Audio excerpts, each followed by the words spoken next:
Once VirtualBox has downloaded, you will then need to install it.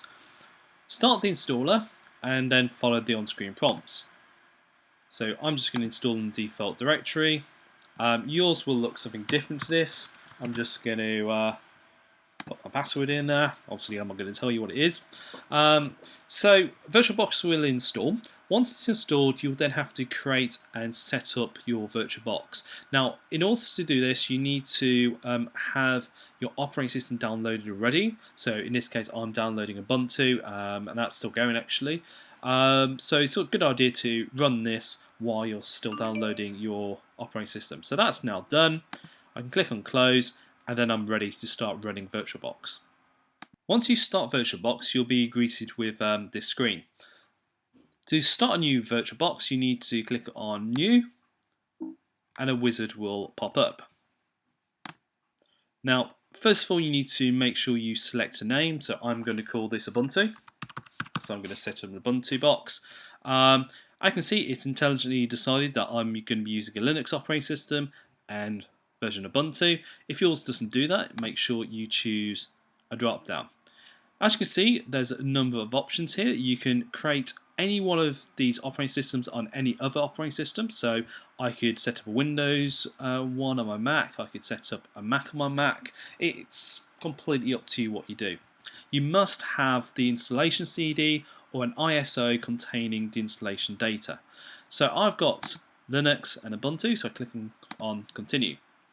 Now, this bit is very important. Do not skip this bit or just do this. You will regret it. Now, you will need at least 3 GB of RAM to run the virtual machine. Ubuntu will happily run on 512 meg, but it will run slowly. It will run on a gig of memory. Again, it will run slowly. Normally, when you're dealing with virtual machines, it's a good idea to give them half of your available memory. I've got 4 gig on my Mac, so I'm going to set this at approximately 2 GB. So 2048 meg is 2 GB. If you give it too much, then the rest of your computer will lag. If you give it too little, your virtual machine will lag. So it's a very fine line. So giving half is a good idea. Now, if you've already set up a virtual machine before, you could potentially use an existing hard disk. This is not your hard drive. It's actually a file which represents the hard drive for the virtual machine. So I'm going to create a new hard disk. Click on OK. So I've got some options here. I'm going to use a VirtualBox disk image. I'm going to allow it dynamically allocated. If you choose fixed size, it will basically create a full 8 GB file, and that will be then fixed size. If I have it dynamically, it will allow me to get up to 8 GB, but the file will grow as I add more stuff to it. So I'm going to choose dynamic, click on continue, and I can give it the size. Now, I'm actually going to give mine 10 GB,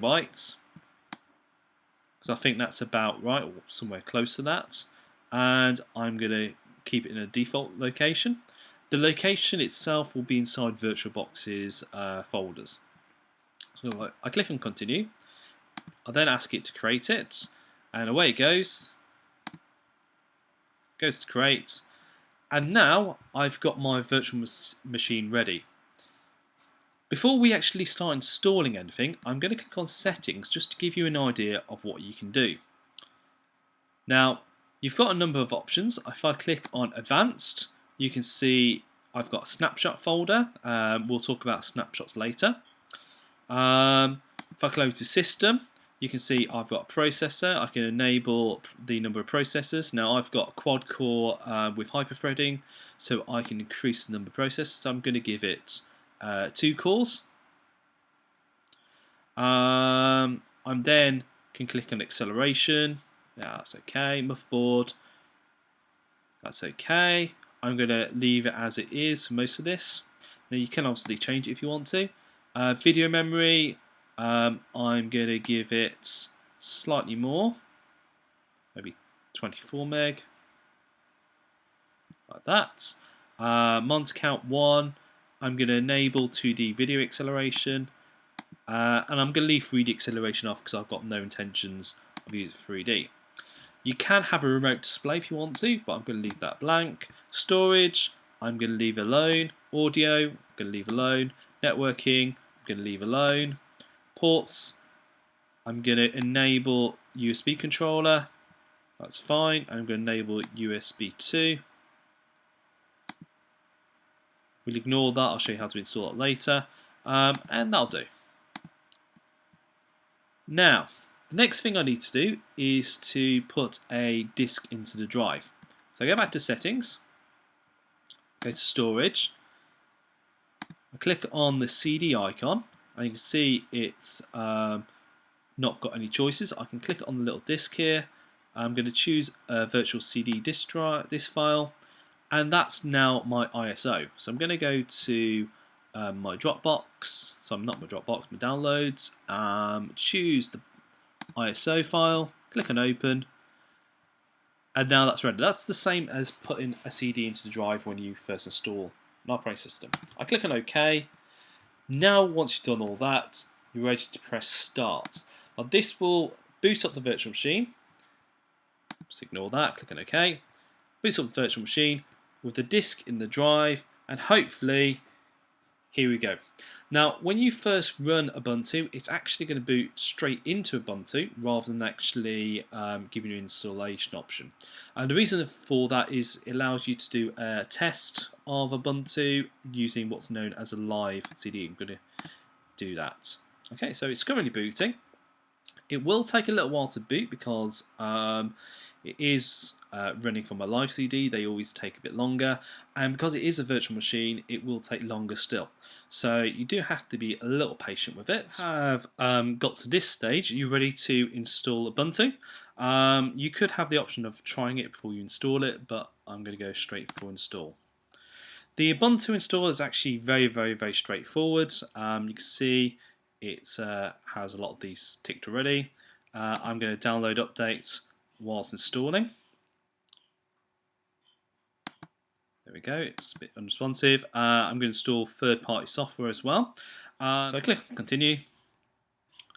Now, this is where you've got to be a little bit careful. Because I'm in a virtual machine, this warning looks bad, doesn't it? It says erase your disk and install Ubuntu. That sounds like it's going to wipe my files and everything. Because it's in VirtualBox, it will not. If you ran this without VirtualBox running and you just put the CD in drive, then yes, it would. So I'm going to erase disk and install Ubuntu. Okay, I'm going to accept that. You can see it says VBox hard disk, so I know I'm safe. Click on install now, and away it goes. This will take a while. It's currently installing everything. It will be sluggish while it's doing this, but you've got some questions to answer. So yeah, I'm in London. Click on continue. You can see it's doing a lot of the stuff in the background, which is nice. Yeah, I've got an English key. They do Mr. H. Pick a username, Mr. H, that's good. Then put a password in. Because this is just a test, I'm going to put password of password. See, it doesn't like password because it's a terrible password to have. And you've got some options here. Now, because this is just a test, I'm going to log in automatically. It's Ubuntu running. This is inside the virtual machine. Now you can see it looks like a full desktop. I have full control over everything. So if I want to open up a Word document or LibreOffice free writer in this case, it can do. As I said before, it will be a little slower than normal, but as you can see, it's fully working, which is fine. Now, all the files are stored inside the virtual machine, so to share files from the virtual machine to the virtual machine, you need to create a shared area. You can connect USB devices and they'll become active inside Ubuntu, inside the virtual machine. Bring the VirtualBox up. You can take snapshots.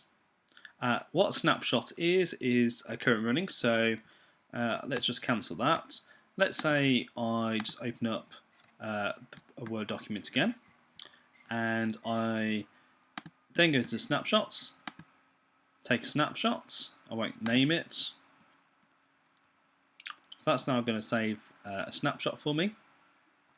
And that means that I can jump back to whatever state I took a picture of. So if I close that down now, and then open up a web browser, just to show the difference. So I'm going to do that.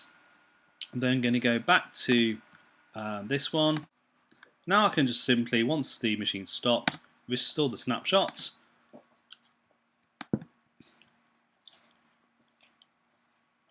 And it will allow me to start the machine again.